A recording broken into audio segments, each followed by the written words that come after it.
ಫಕೀರ್ ಕಾಲೋನಿಯಲ್ಲಿ ಇರೋರೆಲ್ಲ ಬಾಂಗ್ಲಾದೇಶದವರೇ ಅಕ್ರಮವಾಗಿ ಕೇರಳಕ್ಕೆ ಬಂದು ಅಲ್ಲಿಂದ ಇಲ್ಲಿಗೆ ಬಂದಿದ್ದಾರೆ. ಎನ್ಐಎ ತನಿಖೆಗೆ ಬಿಜೆಪಿ ಶಾಸಕ ಅಶ್ವಥ್ ನಾರಾಯಣ್ ಆಗ್ರಹಿಸಿದ್ದಾರೆ.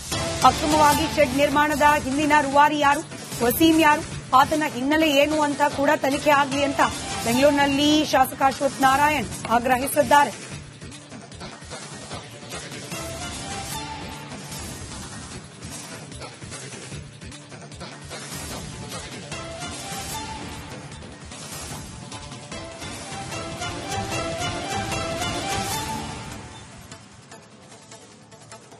ಈಗ ಏನು ಅಂದ್ರೆ ನಾವು ಇಂಡೆಕ್ಸಿಂಗ್ ಮಾಡ್ಕೋಬೇಕು. ಇಂಡೆಕ್ಸಿಂಗ್ ಮಾಡಿ ಮಾಡಿ ಮಾಡಿ ಮಾತಾಡಬೇಕಾಗಿದೆ. ಸೊ ಈಗ ಇವತ್ತು ನಾನು ಈ ಸರ್ಕಾರನ ಈ ಬಾಂಗ್ಲಾದೇಶಿಯರು ಅಲ್ವಾ ಹೌದಾ ಅಲ್ವಾ, ಅಲ್ಲಿದ್ದವರು ಬಾಂಗ್ಲಾದೇಶಿಯರು ಅಲ್ವಾ ಹೌದಾ ಅಷ್ಟೇ ಹೇಳಿ. ಅಷ್ಟೊಂದು ಮೂಲಭೂತವಾಗಿ ಹೇಳಿ ಸರ್ಟಿಫೈ ಮಾಡಲಿ. ಇಲ್ಲಪ್ಪ ಇವ್ರು ನಮ್ಮ ಭಾರತೀಯವ್ರೆ ಅಂತ ಹೇಳಿ ನಾವು ತೋರಿಸ್ತೀವಿ ಇವ್ರು ಯಾರು ಅಂತ. ಅಲ್ಲಿ ಯಾರು ಒಬ್ರು ಕೇರಳದವ್ರು ಇದ್ದಾರಾ? ಯಾರವರು ಕೇರಳದವರು ಯಾಕೆ ಮಾತಾಡಿದ್ರು? ಬಾಂಗ್ಲಾದೇಶದಿಂದ ವೆಸ್ಟ್ ಬೆಂಗಾಲಿಗೆ ಬಂದು ವೆಸ್ಟ್ ಬೆಂಗಾಲಿಂದ ಕೇರಳಕ್ಕೆ ಬರ್ತಾರೆ, ಆಂಧ್ರ ಪ್ರದೇಶಕ್ಕೆ ಬರ್ತಾರೆ, ಅಲ್ಲಿಂದ ಇಲ್ಲಿ ಒಳಗಡೆ ಬಂದಿದ್ದಾರೆ. ಇದು ಸರ್ಕಾರದಲ್ಲಿ ಮಾತಾಡಲಿ. ನಾನು ಹೇಳ್ತಿರೋದು ಏನಾದ್ರು ಸುಳ್ಳಾಗಿದ್ರೆ, ನಾನು ಹೇಳ್ತಿರೋದು 25 ಲಕ್ಷಕ್ಕಿಂತ ಹೆಚ್ಚು ಬಾಂಗ್ಲಾದೇಶದವರು ಕರ್ನಾಟಕದಲ್ಲಿದ್ದಾರೆ ಅನ್ನೋಂಥ ಮಾಹಿತಿ ನಾನು ಏನು ಹೇಳ್ತಾ ಇದ್ದೀನಿ ಈ ಸುಳ್ಳಾಗಿದ್ರೆ ಅವ್ರು ಹೇಳಿ. ನಾನು ಹೇಳ್ತಿರೋದು ಬಹಳ ಸ್ಪಷ್ಟವಾಗಿ ಏನೇನು ದಾಖಲೆಗಳು, 56 ದಾಖಲೆಗಳು, ಹೆಚ್ಚಿನ ಕಮ್ಮಿ ಎಲ್ಲ ದಾಖಲೆಗಳನ್ನ ತಗೊಳ್ಳುವಂಥದ್ದು ಮಾಡಿದ್ದಾರೆ. ಬಾಂಗ್ಲಾದೇಶನ ಮಿನಿ ಬಾಂಗ್ಲಾದೇಶನ್ನ ಇವತ್ತು ನಮ್ಮ ಬೆಂಗಳೂರಿನಲ್ಲಿ, ನಮ್ಮ ಕರ್ನಾಟಕದಲ್ಲಿ ಬೆಂಗಳೂರಿನಲ್ಲಿ ನಿರ್ಮಾಣ ಮಾಡ್ತಿದ್ದಾರೆ. ಅದಕ್ಕೆ ಸರ್ಕಾರ ಸ್ಪಷ್ಟ ಉತ್ತರ ಕೊಡಬೇಕು. ಇವ್ರು ಇರೋರೆಲ್ಲ ಬಾಂಗ್ಲಾದೇಶಿಯರು. ಫಕೀರ್ ಕಾಲೋನಿಯಲ್ಲಿ ಇರೋರೆಲ್ಲ ಬಾಂಗ್ಲಾದೇಶದವರೇ ಅಕ್ರಮವಾಗಿ ಕೇರಳಕ್ಕೆ ಬಂದು ಅಲ್ಲಿಂದ ಇಲ್ಲಿಗೆ ಬಂದಿದ್ದಾರೆ. ಎನ್ಐಎ ತನಿಖೆಗೆ ಬಿಜೆಪಿ ಶಾಸಕ ಅಶ್ವಥ್ ನಾರಾಯಣ್ ಆಗ್ರಹಿಸಿದ್ದಾರೆ. ಅಕ್ರಮವಾಗಿ ಶೆಡ್ ನಿರ್ಮಾಣದ ಹಿಂದಿನ ರೂವಾರಿ ಯಾರು, ವಸೀಂ ಯಾರು, ಆತನ ಹಿನ್ನೆಲೆ ಏನು ಅಂತ ಕೂಡ ತನಿಖೆ ಆಗಲಿ ಅಂತ ಬೆಂಗಳೂರಿನಲ್ಲಿ ಶಾಸಕ ಅಶ್ವಥ್ ನಾರಾಯಣ್ ಆಗ್ರಹಿಸಿದ್ದಾರೆ.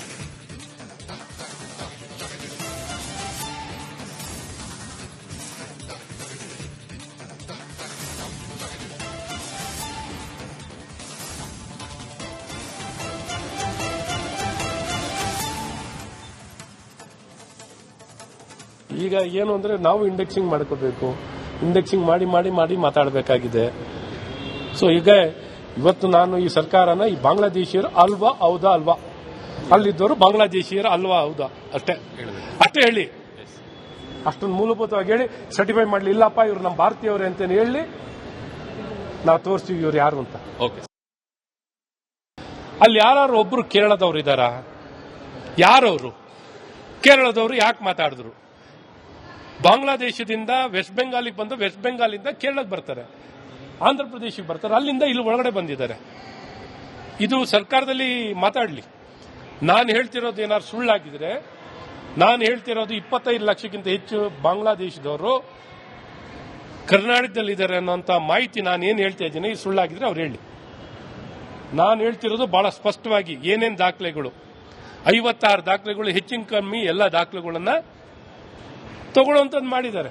ಬಾಂಗ್ಲಾದೇಶನ ಮಿನಿ ಬಾಂಗ್ಲಾದೇಶನ್ನ ಇವತ್ತು ನಮ್ಮ ಬೆಂಗಳೂರಿನಲ್ಲಿ, ನಮ್ಮ ಕರ್ನಾಟಕದಲ್ಲಿ ಬೆಂಗಳೂರಿನಲ್ಲಿ ನಿರ್ಮಾಣ ಮಾಡ್ತಿದ್ದಾರೆ. ಅದಕ್ಕೆ ಸರ್ಕಾರ ಸ್ಪಷ್ಟ ಉತ್ತರ ಕೊಡಬೇಕು. ಇವ್ರು ಇರೋರೆಲ್ಲ ಬಾಂಗ್ಲಾದೇಶಿಯರು. ಫಕೀರ್ ಕಾಲೋನಿಯಲ್ಲಿ ಇರೋರೆಲ್ಲ ಬಾಂಗ್ಲಾದೇಶದವರೇ ಅಕ್ರಮವಾಗಿ ಕೇರಳಕ್ಕೆ ಬಂದು ಅಲ್ಲಿಂದ ಇಲ್ಲಿಗೆ ಬಂದಿದ್ದಾರೆ. ಎನ್ಐಎ ತನಿಖೆಗೆ ಬಿಜೆಪಿ ಶಾಸಕ ಅಶ್ವಥ್ ನಾರಾಯಣ್ ಆಗ್ರಹಿಸಿದ್ದಾರೆ. ಅಕ್ರಮವಾಗಿ ಶೆಡ್ ನಿರ್ಮಾಣದ ಹಿಂದಿನ ರೂವಾರಿ ಯಾರು, ವಸೀಂ ಯಾರು, ಆತನ ಹಿನ್ನೆಲೆ ಏನು ಅಂತ ಕೂಡ ತನಿಖೆ ಆಗಲಿ ಅಂತ ಬೆಂಗಳೂರಿನಲ್ಲಿ ಶಾಸಕ ಅಶ್ವಥ್ ನಾರಾಯಣ್ ಆಗ್ರಹಿಸಿದ್ದಾರೆ.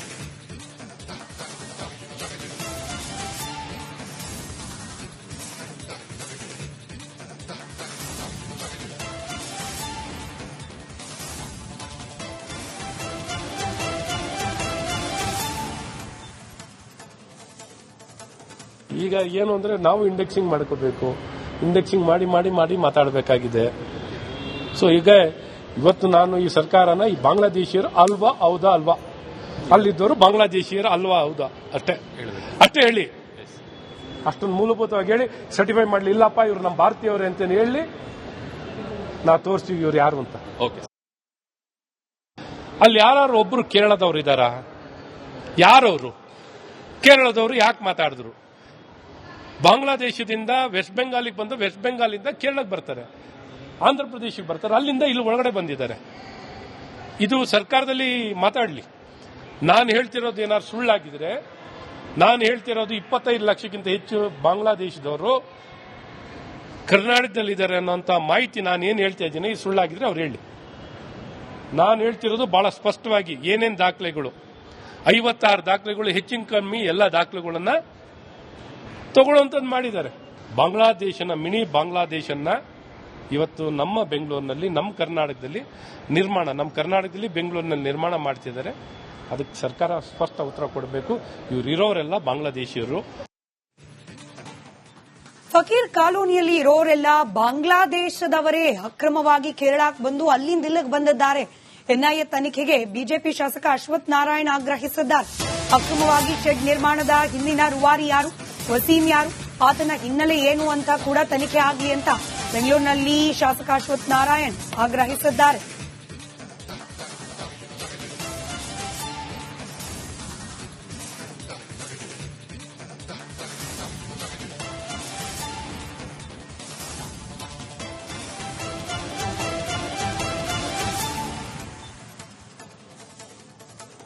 ಈಗ ಏನು ಅಂದ್ರೆ ನಾವು ಇಂಡೆಕ್ಸಿಂಗ್ ಮಾಡ್ಕೋಬೇಕು. ಇಂಡೆಕ್ಸಿಂಗ್ ಮಾಡಿ ಮಾಡಿ ಮಾಡಿ ಮಾತಾಡಬೇಕಾಗಿದೆ. ಸೊ ಈಗ ಇವತ್ತು ನಾನು ಈ ಸರ್ಕಾರನ ಈ ಬಾಂಗ್ಲಾದೇಶಿಯರು ಅಲ್ವಾ ಹೌದಾ ಅಲ್ವಾ, ಅಲ್ಲಿದ್ದವರು ಬಾಂಗ್ಲಾದೇಶಿಯರು ಅಲ್ವಾ ಹೌದಾ ಅಷ್ಟೇ ಹೇಳಿ. ಅಷ್ಟೊಂದು ಮೂಲಭೂತವಾಗಿ ಹೇಳಿ ಸರ್ಟಿಫೈ ಮಾಡಲಿ. ಇಲ್ಲಪ್ಪ ಇವ್ರು ನಮ್ಮ ಭಾರತೀಯವ್ರೆ ಅಂತ ಹೇಳಿ ನಾವು ತೋರಿಸ್ತೀವಿ ಇವ್ರು ಯಾರು ಅಂತ. ಅಲ್ಲಿ ಯಾರು ಒಬ್ರು ಕೇರಳದವ್ರು ಇದ್ದಾರಾ? ಯಾರವರು ಕೇರಳದವರು? ಯಾಕೆ ಮಾತಾಡಿದ್ರು? ಬಾಂಗ್ಲಾದೇಶದಿಂದ ವೆಸ್ಟ್ ಬೆಂಗಾಲಿಗೆ ಬಂದು ವೆಸ್ಟ್ ಬೆಂಗಾಲಿಂದ ಕೇರಳಕ್ಕೆ ಬರ್ತಾರೆ, ಆಂಧ್ರ ಪ್ರದೇಶಕ್ಕೆ ಬರ್ತಾರೆ, ಅಲ್ಲಿಂದ ಇಲ್ಲಿ ಒಳಗಡೆ ಬಂದಿದ್ದಾರೆ. ಇದು ಸರ್ಕಾರದಲ್ಲಿ ಮಾತಾಡಲಿ. ನಾನು ಹೇಳ್ತಿರೋದು ಏನಾದ್ರು ಸುಳ್ಳಾಗಿದ್ರೆ, ನಾನು ಹೇಳ್ತಿರೋದು 25 ಲಕ್ಷಕ್ಕಿಂತ ಹೆಚ್ಚು ಬಾಂಗ್ಲಾದೇಶದವರು ಕರ್ನಾಟಕದಲ್ಲಿದ್ದಾರೆ ಅನ್ನೋಂಥ ಮಾಹಿತಿ ನಾನು ಏನು ಹೇಳ್ತಾ ಇದ್ದೀನಿ ಈ ಸುಳ್ಳಾಗಿದ್ರೆ ಅವ್ರು ಹೇಳಿ. ನಾನು ಹೇಳ್ತಿರೋದು ಬಹಳ ಸ್ಪಷ್ಟವಾಗಿ ಏನೇನು ದಾಖಲೆಗಳು, 56 ದಾಖಲೆಗಳು, ಹೆಚ್ಚಿನ ಕಮ್ಮಿ ಎಲ್ಲ ದಾಖಲೆಗಳನ್ನ ತಗೊಳ್ಳುವಂಥದ್ದು ಮಾಡಿದ್ದಾರೆ. ಬಾಂಗ್ಲಾದೇಶನ ಮಿನಿ ಬಾಂಗ್ಲಾದೇಶನ್ನ ಇವತ್ತು ನಮ್ಮ ಬೆಂಗಳೂರಿನಲ್ಲಿ, ನಮ್ಮ ಕರ್ನಾಟಕದಲ್ಲಿ ಬೆಂಗಳೂರಿನಲ್ಲಿ ನಿರ್ಮಾಣ ಮಾಡ್ತಿದ್ದಾರೆ. ಅದಕ್ಕೆ ಸರ್ಕಾರ ಸ್ಪಷ್ಟ ಉತ್ತರ ಕೊಡಬೇಕು. ಇವ್ರು ಇರೋರೆಲ್ಲ ಬಾಂಗ್ಲಾದೇಶಿಯರು.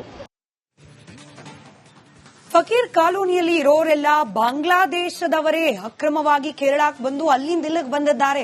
ಎನ್ಐಎ ತನಿಖೆಗೆ ಬಿಜೆಪಿ ಶಾಸಕ ಅಶ್ವಥ್ ನಾರಾಯಣ್ ಆಗ್ರಹಿಸಿದ್ದಾರೆ. ಅಕ್ರಮವಾಗಿ ಶೆಡ್ ನಿರ್ಮಾಣದ ಹಿಂದಿನ ರೂವಾರಿ ಯಾರು, ವಸೀಂ ಯಾರು, ಆತನ ಹಿನ್ನೆಲೆ ಏನು ಅಂತ ಕೂಡ ತನಿಖೆ ಆಗಲಿ ಅಂತ ಬೆಂಗಳೂರಿನಲ್ಲಿ ಶಾಸಕ ಅಶ್ವಥ್ ನಾರಾಯಣ್ ಆಗ್ರಹಿಸಿದ್ದಾರೆ.